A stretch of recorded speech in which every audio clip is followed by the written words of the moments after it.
Vous êtes de plus en plus nombreux à nous suivre et à participer à l'évolution de la chaîne Afrique N24, et sincèrement nous tenions à vous en remercier.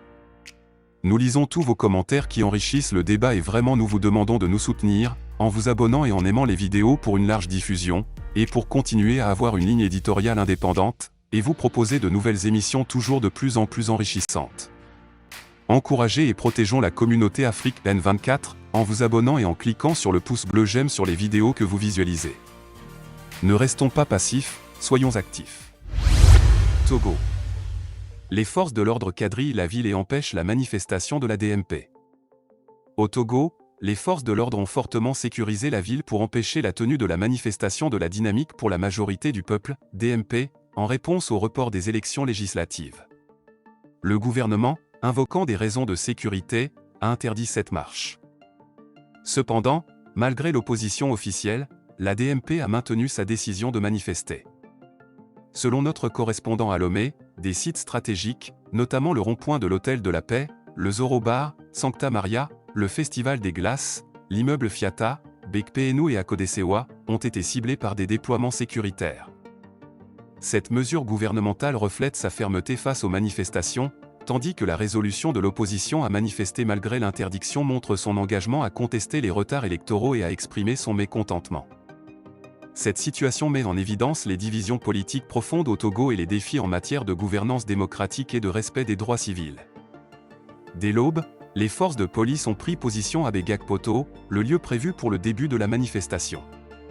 Les agents, équipés de boucliers et de matraques, se sont déployés autour de la station-service adjacente et dans la zone de Yesuvito. À 10h30, des militants qui guettaient le début de la manifestation étaient déjà présents et s'étaient mis à l'abri dans les rues adjacentes au rond-point Gakpoto. 15 minutes après, les responsables de la DMP étaient présents sur les lieux, malgré l'interdiction. Auparavant, une rencontre entre les représentants de la DMP et le ministère de l'administration territoriale n'avait pas permis de résoudre leurs différends. Le colonel Awate, ministre de l'administration territoriale, avait justifié l'interdiction de la marche par des raisons de sécurité, en référence aux restrictions de manifestation mises en place à la suite d'une attaque au Grand Marché de Lomé en juin 2022. Brigitte Adjamagbo-Johnson, coordinatrice de la DMP, a qualifié cette décision d'arbitraire et sans fondement légal. Elle a déclaré « Nous maintiendrons notre marche prévue. Nous ne serons pas complices de la violation de nos droits ». La DMP voulait dénoncer diverses préoccupations, notamment la détention de prisonniers politiques, les restrictions des libertés publiques, et d'autres problèmes politiques et sociaux tels que la prorogation du mandat des députés, une CENI jugée illégale, une cour constitutionnelle incomplète et partiale, un découpage électoral inéquitable. Le refus d'inscrire certaines populations sur les listes électorales, le licenciement abusif d'enseignants, des incendies de marché, et des scandales financiers. Likez la vidéo si ce n'est pas déjà fait. Laissez aussi votre point de vue en commentaire. Abonnez-vous et cliquez aussi sur la petite cloche de notification pour ne rien rater de nos prochaines vidéos.